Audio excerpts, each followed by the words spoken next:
Blog Talk Radio.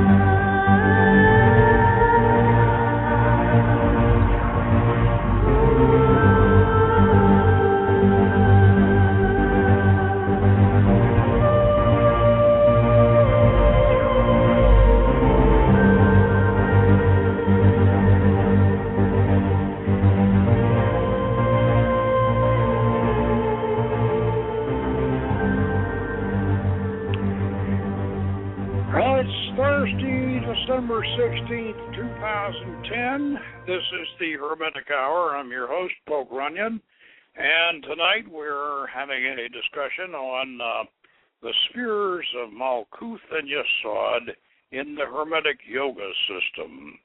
And we're going to develop the Western concept of bringing down cosmic power through the four worlds of the Kabbalah.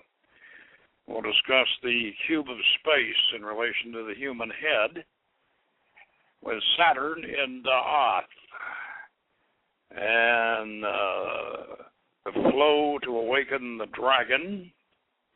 That's the Western Kundalini. And we'll discuss the seed letters, the roses, and the jewels of the psychic centers. That's our version of the chakras.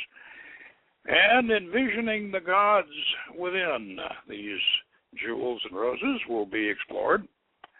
Now, this is going to be a workshop session. So, as I said, tune in, turn on, and go deep within yourself and on to the greater self beyond. Now, we want you to call in if you have any questions on tonight's topic or any topic we've covered. And our guest call-in number is area code 347-857-1830. I'll repeat that. Area code 347-857-1830. So call in, keep your questions brief, and we'll try to answer them. Now, this is a kind of a complex subject and a subject that is difficult to grasp without graphics, and so I'm going to try my best to visually describe these things for you. So I want you to kind of pay close attention, put your minds into a visualizing mode, and we'll try to make sure you can follow what I'm discussing here and make pictures for yourself so you can see what we're talking about. Now, first, what we need to do is we need to just very, very briefly review what Hermetic yoga is, where it comes from, what it's all about, and whatever, so you get the overall picture of this. Now, as I'm sure all of you know, in the Far East, in India and in Tibet and Mongolia and even in China, they have a system of yoga. Some people call it tantric yoga, some people call it laya yoga. It has various names for it, but essentially it's chakra yoga. It's in their system, it's the etheric chakras. Now, I need to define that. The human body, according to occult theory, has various dimensions of solidity and vibration.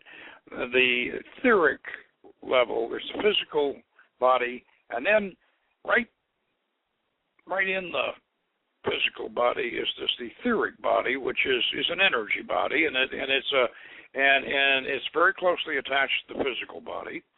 very closely attached to the glandular system, closely attached to the organs of the body. It's to the nervous system, and it's very, very closely attached. It's a fine nervous system, electromagnetic, bioelectric, glandular kind of a system. So we have what we call the etheric body. Okay, now that's where the eastern chakras, these nerve centers up the spine, basically they go up the spine, and there can be anywhere from, in some systems there are basically 7 of them, and then there can be 8 or 9 or 10 or 13, as many as 23 of them. These different sites or locations up and down the body that have different characteristics, and they have different spiritual characteristics, elemental characteristics, planetary characteristics, whatever. And they're all connected by a nerve network, which can be said in the etheric sense to be in relation to the acupuncture network or whatever it is. They're connected to that. And then there's, according to Hindu, tantric theory, then there's the 2 nostrils you can breathe in, and they have these what they call nadis. They're great big channels where the breath takes the energy from the prana of the air down into and then charges this entire etheric system of the nadis.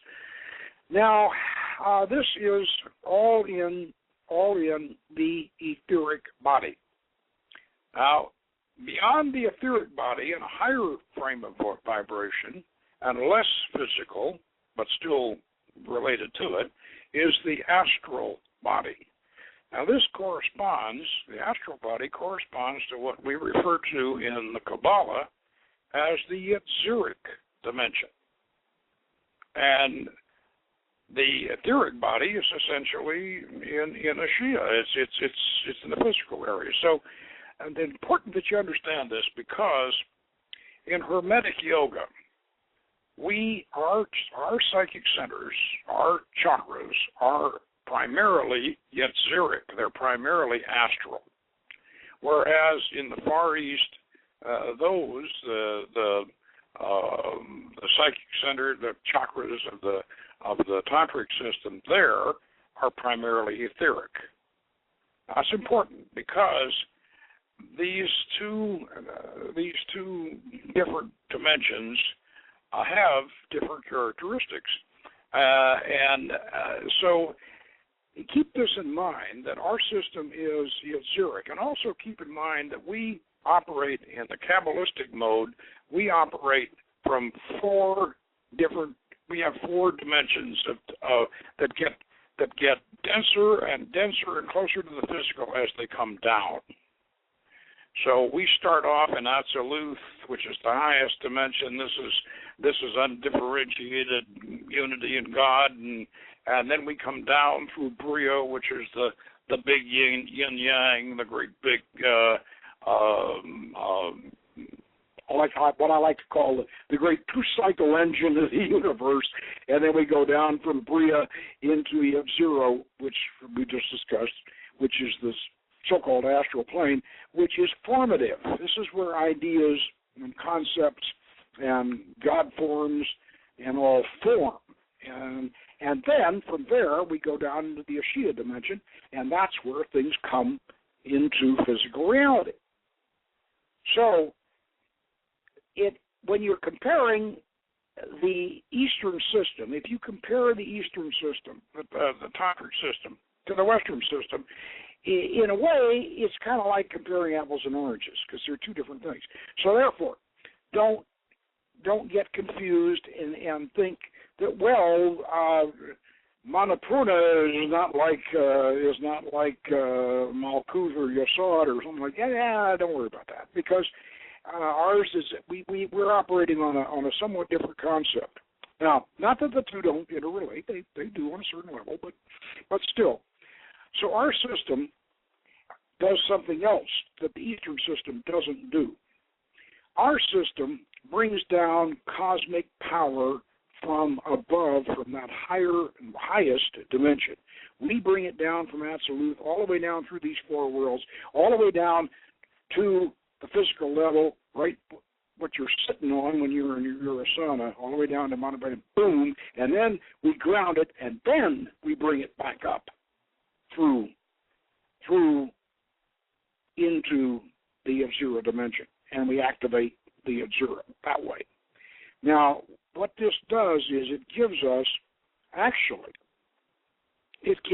more power and a higher level of spiritual power and higher and actually more energy, which you're going to find out when you work this system, than you could get by simply bringing things up from below. And in order to do that, of course, you have to activate the Kundalini and whatever, which and we have a way of doing that. But you can imagine the difference here. What they're doing in the East is they're bringing this up from below all the way up, and then they have the 1,000-petal lotus on the top of the head, and that's Sahasrara Ram, and they're activating that, and that's fine.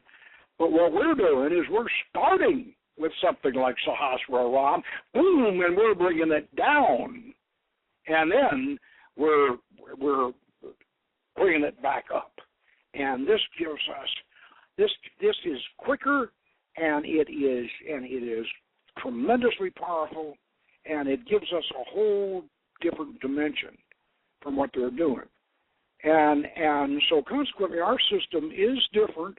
And it has its advantages. It actually does have its advantages over the Eastern way of doing it. Now, for quite a while, I know that this is a little bit confusing for some of you, but for quite a while we couldn't do this. We really couldn't get this really organized for quite a while because we were so much intimidated by a combination of things. Number one, we believed when the British went into India, and they began to really get into the Indian system, and before the Sepoy Mutiny, they were really into it, and they John Woodruff, who wrote under the name of Arthur Avalon, he detailed this ioga system in a book called The Serpent Power. And we got to thinking in the West, when that book was published about 1910, I think it was published, everybody thought, oh, this is it. This is the way the whole thing is. In fact, one of the Theosophists even wrote a book where he said that the seven seals of the Book of Revelations were based upon Arthur Avalon's version of ioga. I mean, they thought it was that old and that universal. Well, actually, Arthur Avalon's book version of ioga, that was the most prevalent one in South India. But there are lots of other Eastern chakra systems. I mean, this wasn't the only one. They have the Tibetans, by the way, and this is what my training has essentially been Tibetan. That's as we discussed, I spent a year sitting with the Sakya order and doing Hey Vajra and Vajrayogini and Chakra Samvara and whatever. So I found out that the Tibetans have a different chakra system for every deity they've got. I mean, they must have 100 of them, and so don't let people tell you that the Arthur Avalon system is just the way it is and it can't be any other way. Because number one, that's etheric. Number two, it's just one system. Granted, it's the most the one that's used the most. But even the most definitive book on that is Goswami's ioga. Big, nice book. It's been reprinted several times. You can get it. And gosh, he's got psychic centers in there that Avalon never even heard of. He's even got one that matches our Netzach. So consequently, what I'm trying to say is that our system is just as valid as theirs, and yet we were stuck not only by Arthur Avalon's thing, but also by the fact that Eliphas Levi believed that the tarot preceded the Kabbalah, and he got Paul Case convinced of that, and he got a number of Western occultists convinced of this, including Mathers, and they ended up basing a psychic center system for the West on the paths and not on the spheres. And this was a very, very unwise thing to do. It was a very inelegant thing to do, but because they thought that the tarot was more important than the spheres of the Tree of Life, they just missed the point. Now, since then, of course, Rudolf Steiner realized that the spheres were the way it should go, and even Kenneth Grant. Kenneth Grant knows that too, and Ethel Coghlan, and various Westerners have been aware of this, but because of this, of the correspondences of the planets, of the planetary correspondences, and the letter correspondences attributed to the paths, we've had a hard time getting the psychic center system for the West straightened out. Now, the breakthrough came with Falcon developing an exercise called the middle pillar. I think you're all familiar with that. You bring it straight down from above, and you bring that power down from Kether right straight down the middle pillar, right down to yosod, and then you bring it back up. And the only difference between the middle pillar and essentially in the full system is that what you got to do is you got to take the lightning flash, the numerical order that the emanations come down the spheres of the Tree of Life, just straighten it out, and you have the Western Psychic Center system, with a few variations which we'll explain when we get on into it. Now, that's it. So, as I said, I'm explaining all this to you because you need to understand that our system is different. Our system it's probably, I think, more effective because I've used both systems. I've used the Eastern system, and of course, I've been one of the people responsible for developing the Western system, redeveloping it. And I can tell you personally, I think that the Western system is more powerful and more versatile. Now, what this does is it gives us the power of the magician, because let's face it, the Eastern magicians were way, way ahead of us for years and years and years, because they had an internal psychic center system, chakra system, and we didn't. And we were and for a long, long time. So now we have one, and now the magicians, Western magicians, really need to work on it, really need to work with it, and we're going to do that tonight. Okay, so with that, let's get into it. Now, we said we're going to start with Malkut, and we're going to go to yosod, and we'll talk about both of those in depth. Now, we've discussed bringing power down through the four worlds of the Kabbalah. And I mentioned that the cube of space in the human head and Saturn and the Oth was really the key to this. Now, let me explain that for a minute. You're all familiar, or if you're not, you should be, with the cube of space diagram. Now, the cube of space is derived from the first book of the Kabbalah, which is the Separate Zero. Okay, we all know that. Now, I want you to think about the human head. Think about the human head as the center of the universe, because that's what it is, according to Hermetic philosophy. The center of the universe is right smack between your ears and behind your eyes. That's what the center of the universe is, okay? Well, now, if your head is the cube of space, and that means that if we take the three mother letters of the Kabbalah, Aleph, Mem, and Shin, okay, all right,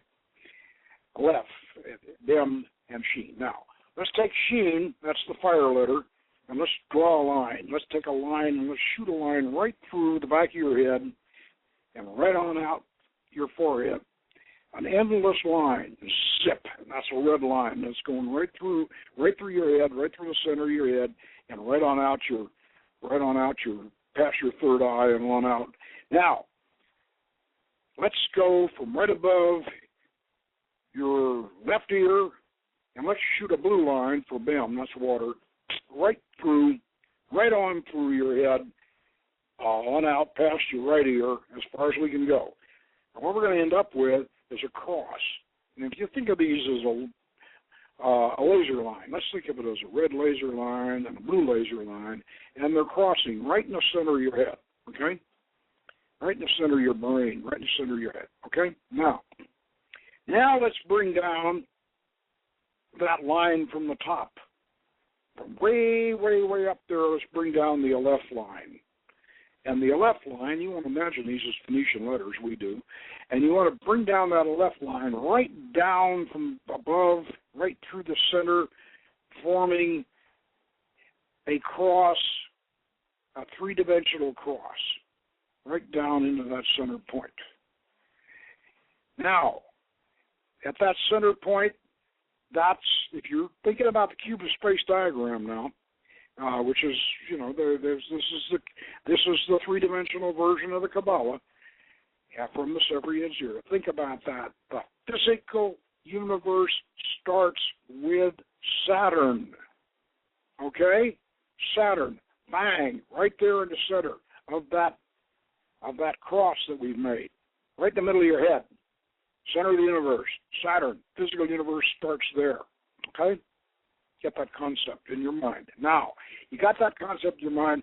Okay, so the way we start our hermetic yoga system is once we get ourselves, and we'll get into the pranayama and all the rest of that in a minute, but once we start, we bring down that power from Keter, way, way up there, from Absolute, and we do it, and we bring it right down, and then we create this cross, and we bring it right into Saturn, right into the center of that cross. Bang! And it's I'll run through it right quick.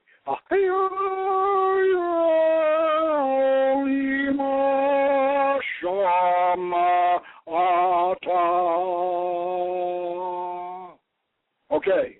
We just brought that power down and we've centered it right smack in the center of our head, and that's Saturn. Now, we can take it from Saturn right to the third eye. That's Hesed, that's Jupiter. We energize that, then we drop it down to the throat. That's Gabora. We go down to the chest. That's Tipperet. That's the sun. That's the solar chakra. Then we bring it down to Netzach. We bring it down to below the navel to Hod. That's the fire chakra, the Tumo chakra, and the Tibetans, where the furnace is, where the alchemist has got stokes up his Athanor, and then we bring it down to yosod in the genital region, and then we bring it down all the way down to the perineum, down to your rear end, and that's Malkut. And that, by the way, that is where in the Eastern system and in the system that is based upon the paths, that's where Saturn is, because Saturn's supposed to be the Earth. They're doing it the other way around. They're not bringing the power down. They're still going on this idea that they're starting from the bottom. Well, sure, Malkut has a relation to Saturn, but Saturn is up there where it starts in the true system. So down, we bring it all the way down, then we activate Malkut. We wake up the dragon. We jump on the dragon, and we take the dragon right on, which is the Kundalini, we take the dragon right on up.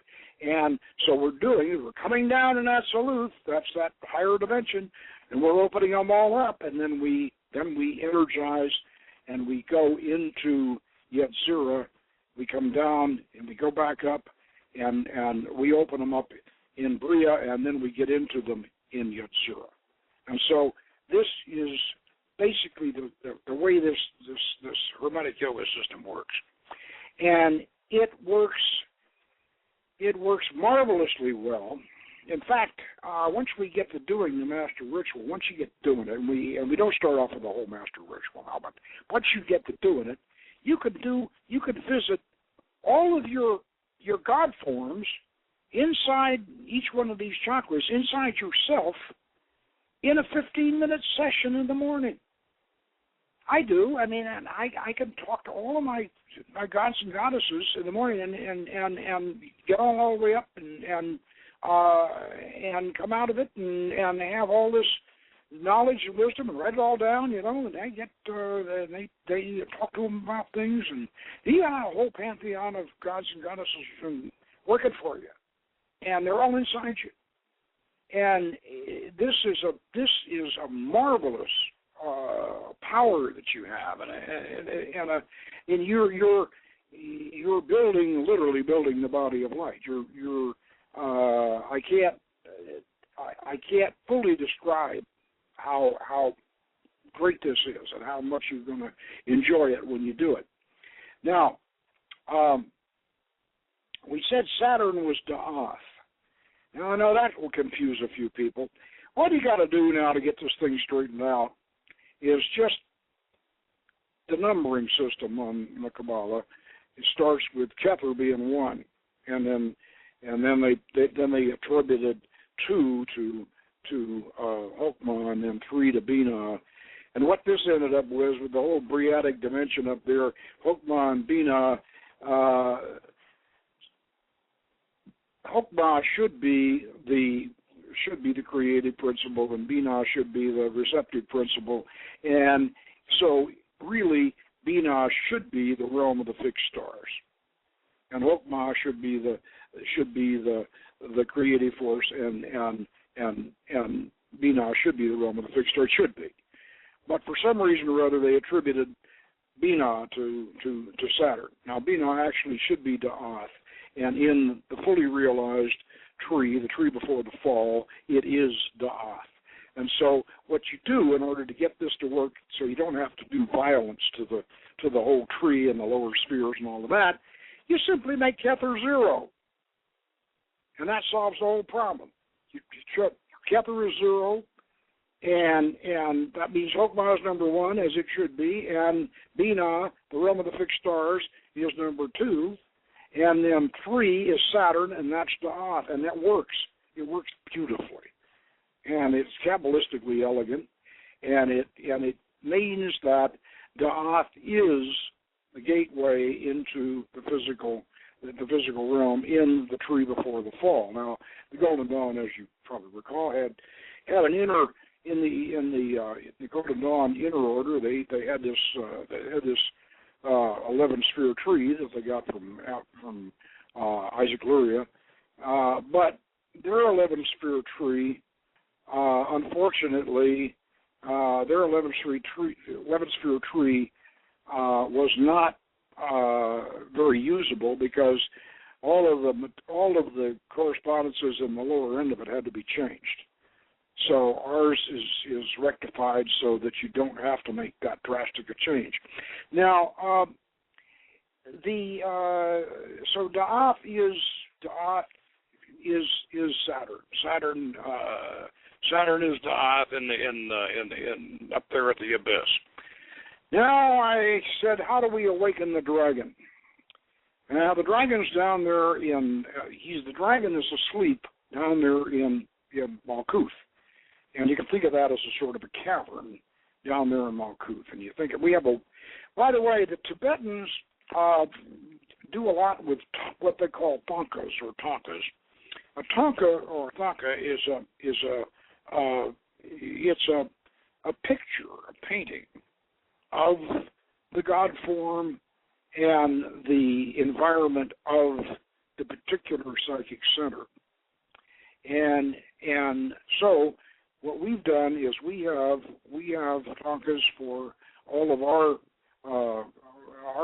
psychic centers and God forms, and the one that we have for Malkut, and we'll be sending this out, of course, to the associate member people, and hopefully we'll be able to share it in some later time. We'll be able to share it with the rest of you. But right now I'm looking at about our Taka for Malkut. Now, it has the angel Sandalphon up at the top of it, one with the Egyptian wings, and it has the two pillars, Yachin and Baz, and then we have the mandala for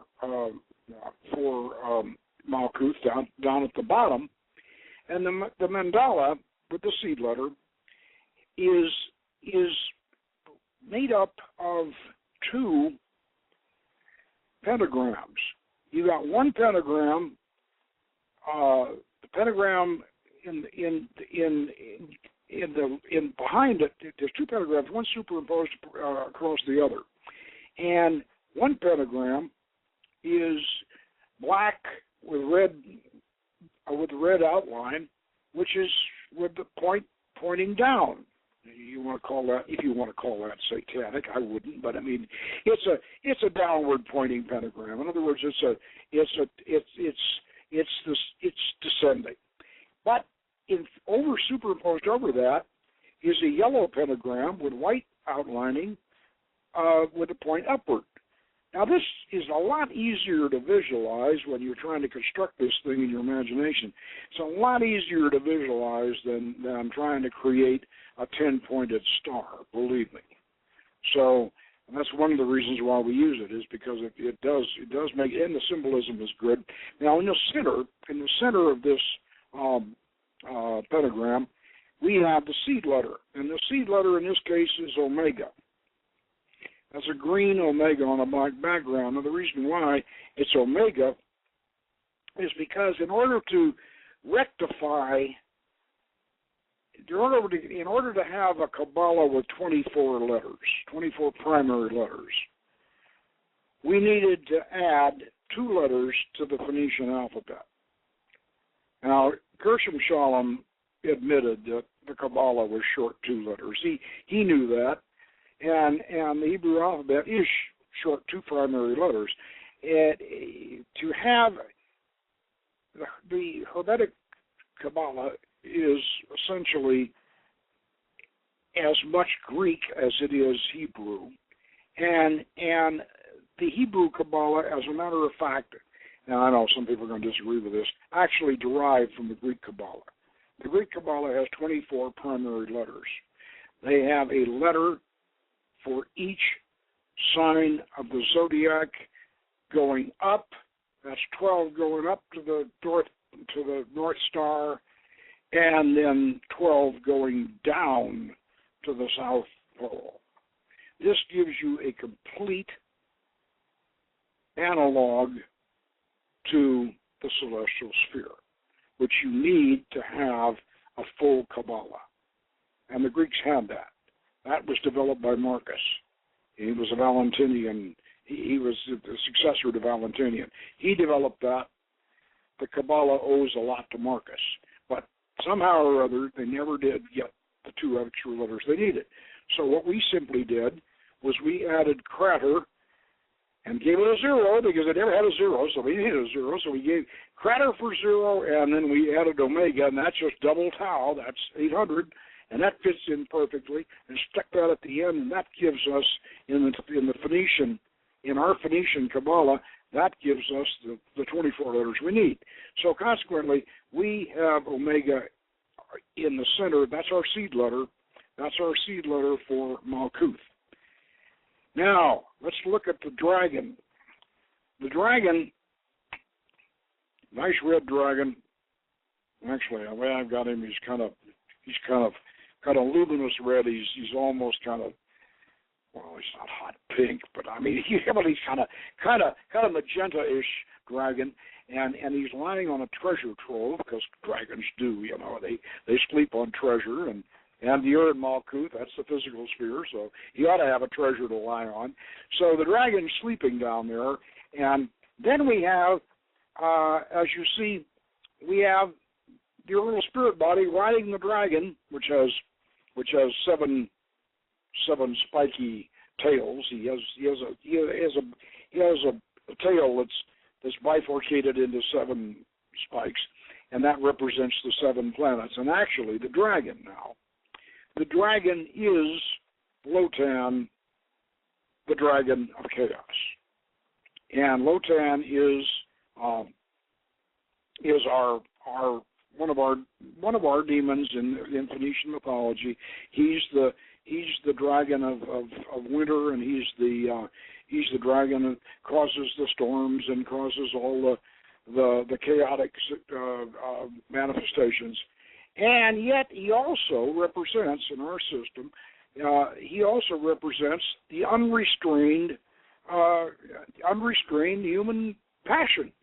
Now, don't just take my word for this. Look at Johann Gitchel's original picture of the psychic center system, and you'll see the dragon wrapped around right in there.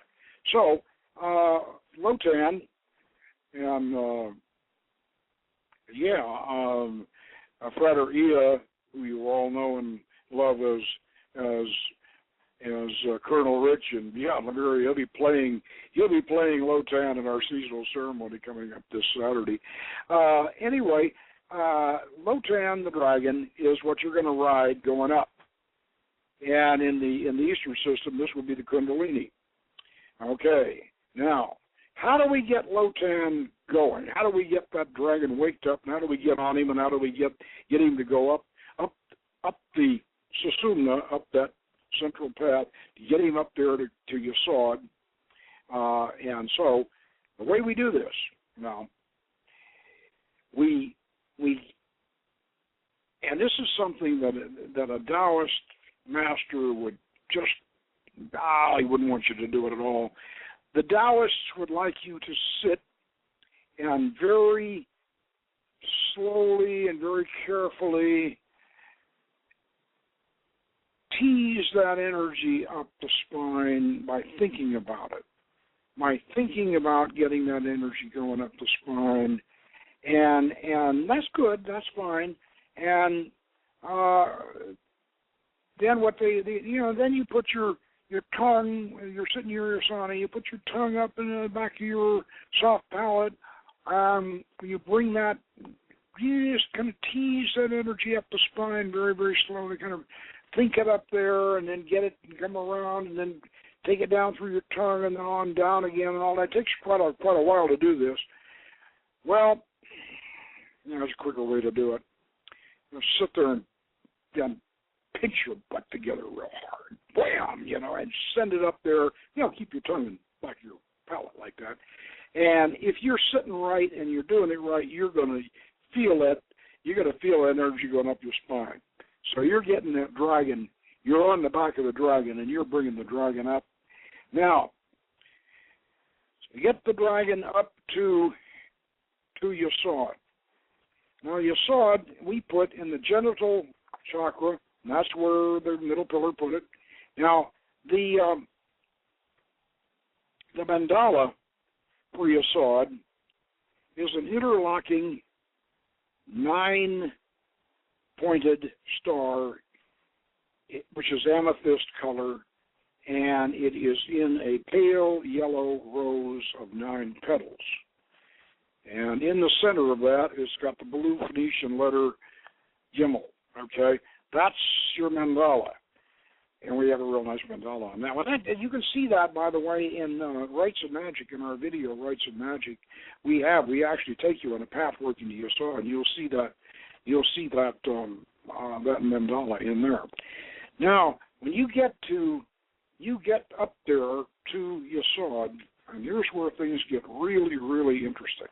You get up there to yosod, and you're going to enter the moon temple, but you're gonna put Lotan. You're gonna get off Lotan and let him go to sleep right outside the moon temple, and you're gonna step in and step over Lotan, leave him asleep, and in the moon temple you will see. On the throne, you will see, it's a veiled throne, by the way. There's veils hanging all over down it.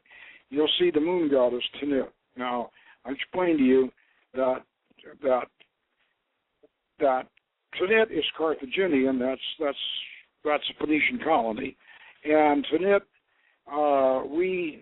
opted in our new Phoenician pantheon, we opted for Tanit over the old Phoenician moon goddess, Nakal, basically because the old Phoenician moon goddess, Nakal, was really just the wife of the moon god.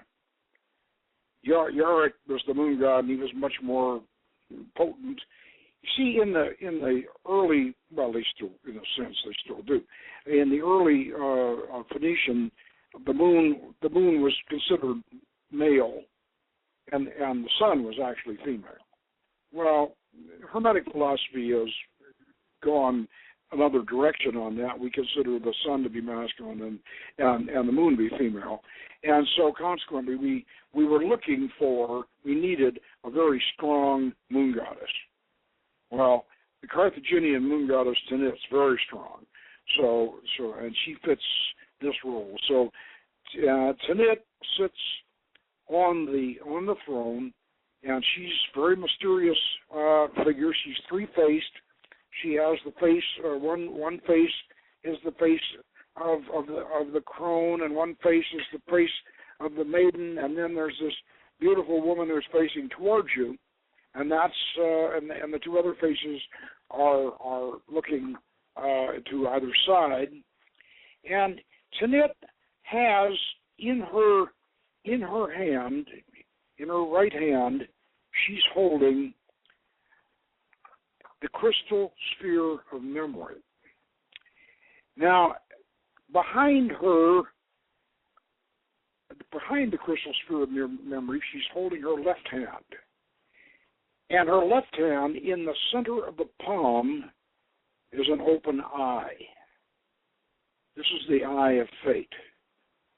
And in our seasonal ceremonies, of course, Tanit comes in to rescue Val, and we paint the eye on her palm. But when you get into the psychic center, and you see her, and you see that crystal that she's holding in her lap, and with her hand behind it, that eye is a very powerful eye in the center of her palm, behind that globe. And you look into that globe, and you can see the future, you can see the past, you can see what Tanit wants to show you. And I can tell you that sometimes you're not going to like what you see, but anyway, that's what you can do. You can see just about anything in there that Tanit wants to show you and you want to see. So this is what you can do when you're in the psychic center of yosod. Now, let me just, while we have some time left here, let me give you a little bit of the master ritual here, so that you can get a kind of a feeling of what it'll be like. Now, sit in your asana with closed eyes, focused upward toward a sed, that's the third eye, and you repeat 22 times. Remember, I said that Tibetans said that we Americans have got to do it 22 times, and they do it 100 times at least, but we got to do it 22 times at least. And you repeat 22 times, through me flows a river of unlimited love. And you count each repetition on your mala, that's your rosary, and then you commence pranayama. And I said 6-6-6-6 cycle. Well, you can do a 4-4-4-4 cycle when you get started. In sun, in moon, out sun, out moon. 22 repetitions with your closed eyes focused upward, with your counting with your mala. Advance the count with each exhalation. Keep your eyes closed and focused upward, and then say this affirmation aloud. I affirm that the physical world and my physical body are but fleeting shadows on the veil of eternity. I affirm that the Spirit of God within me is the only reality that endures. And then begin to expand and extend your physical form with the following induction, spoken aloud. You are growing very large and very tall. You are 50 feet tall, 100 feet tall, 1,000 feet tall, 10,000 feet tall. Your head is far above the clouds. The vast darkness of outer space surrounds you. Your soul shines among the stars. You have discarded the veil of self. You are all men and all women. You drink from the pool of remembrance. You bathe in the fountain of light. Now look up even higher behind your closed eyelids and see a far distant point of light flash overhead while you vibrate. Then see that point of light radiating a shower of brilliance towards you as you vibrate.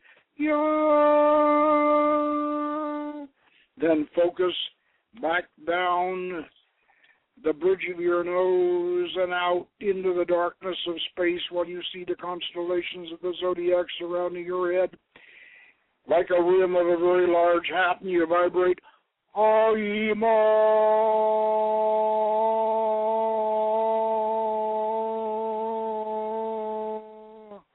Now, from right to left, focus across the middle wall of your skull and trace a bright flaming red streak of electric fire as you vibrate. Shaw. And then bisect this line in the center of your skull with a bright blue bolt of magnetic energy as you vibrate.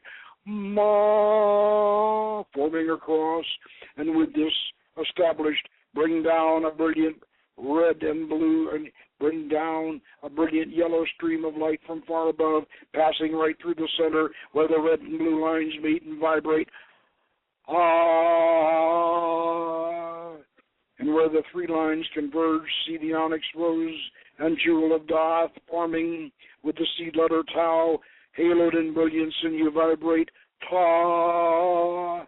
You have thus established the dynamic creation and activated Saturn Doth by the Tetragrammaton formula in Absolute. Now you will descend in Absolute, opening the roses and revealing the jewels within. Okay, that gives you an idea of how you start, and that gives you an idea of how you can go on down to the bottom and then bring this back up and through these chakras. And this, as I said, is a very remarkably fast. In 15 minutes, you can get yourself into this, and you can go all the way up to Hesed. And then you can, when you get to Hesed, of course, you can project out through your third eye. You can open your third eye. But we have only taken you from Malkut to yosod tonight. Now, this system is, as I said, tremendously powerful. I don't think it's that difficult to learn, but it has to be done. It has to be done with concentration, and it has to be done according to the way the system is laid out. Now, one of the things that I want to point out to you along with this, that we have a system of mudras that go along with the first stage of this. And the first stage of this is the bringing down of the power, the cosmic power, into the head. So what we do is we have a system of mudras, and a mudra is a hand gesture. These are gestures of the hands. I know you've all seen Tibetan and Hindu yogis do these sort of things, but our mudras are very simple, and they're and we don't go any further than the business of bringing the power down into Saturn, into Da'ath. The mudras stop there, and then you got it, and then you don't do mudras as you go any further down. Now, one of the reasons why you don't do that is because you essentially got the power there. You can bring them on down, but you need to continue to focus upward through this whole process. One of the reasons why this system is so effective is we use Tibetan methods to get you through, in and out, up and down your spine and your body. And in order to do this, the most effective way is to keep focusing up and imagine your body, as you did to begin this, you imagine your body as being 1,000 feet tall. He'd be huge. So you have no problem bringing your consciousness down, all the way down to your tailbone. You don't have any problem doing that because your body's so big. So you have to keep your physical eyes, closed physical eyes, pointed upward. You need to do that. So consequently, if you're going to do these mudras, you don't want really to bring these mudras all the way down because that really disturbs that particular relationship. So the mudras, we use the mudras just to get to Saturn. And you don't really have to do them. You can do it without it, but the mudras, they do help once you learn them, and they do tend to solidify it. I hope that we've been able to give you some idea tonight of how this works, and some idea of you can imagine this. I wish I could show you the takas and the mandalas, and especially we have a very nice graphic representation of the head with the lines passing through. So you can see the zodiac around the head. You can see the lines passing through and forming the cross in the center of the head, right at Saturn, and coming down from the top. So you need to we need to visualize that. As I say, the associate member people, they'll get all of this in graphics we'll send out in PDF format and whatever. They'll be getting it all. I wish I could share it with all the rest of you. We will when we get our yoga book. When we finally get our yoga book out, you'll all be able to share in it. So bear with us on that. But the main thing I want to get across to those of you who are not members, I want to get across the effectiveness of this. If I can get across tonight the tremendous power and effectiveness of this system, the terrific feeling of exhilaration and the feeling that you get when you finish one of your meditations, this beautiful feeling of you feel like when you come out of doing the master ritual in the morning, I feel like I'm in a different, like I'm almost in a dream state. I mean, I'm in a separate state. That holds on, all the way into the morning until I start doing, get into business and all of that, and then it begins to normalize. But I had this wonderful feeling of transcendence that you get by doing this, along with all of the knowledge and the knowings that you get by consulting your whole pantheon of gods. I mean, you've got Kusori, the craftsman, in your workshop, and telling you how to build things and all kinds of stuff like that. You've got Astarte giving you all sorts of mystic wisdom from a natural point of view. You got Baal, who inspires you in Tippereth. You got Anath, the warrior goddess, and she's going to tell you what the dangers are and what you got to watch out for, and gives you your marching orders. And then you've got up there in the third eye, you got Dagon, Capricorn, the amphibian god who came from somewhere else, and Dagon can tell you, he can give you the cosmic wisdom. And then, of course, beyond that is Saturn, and I'm not even going to get into that. That can be, oh boy, that can get really heavy. So you've got a wonderful adventure before you when you get into this. Now, next week, and that'll be the 23rd, right before the rest of the world celebrates what the rest of the world celebrates. We're going to read, Sisters Andrea and I are going to present to you a Phoenician seasonal ceremony for winter solstice. We're going to read Balsamim for you, and we'll give you a feeling of actually, hopefully, we'll give you a feeling of actually participating in a Canaanite seasonal ceremony. Now, we'll actually do this.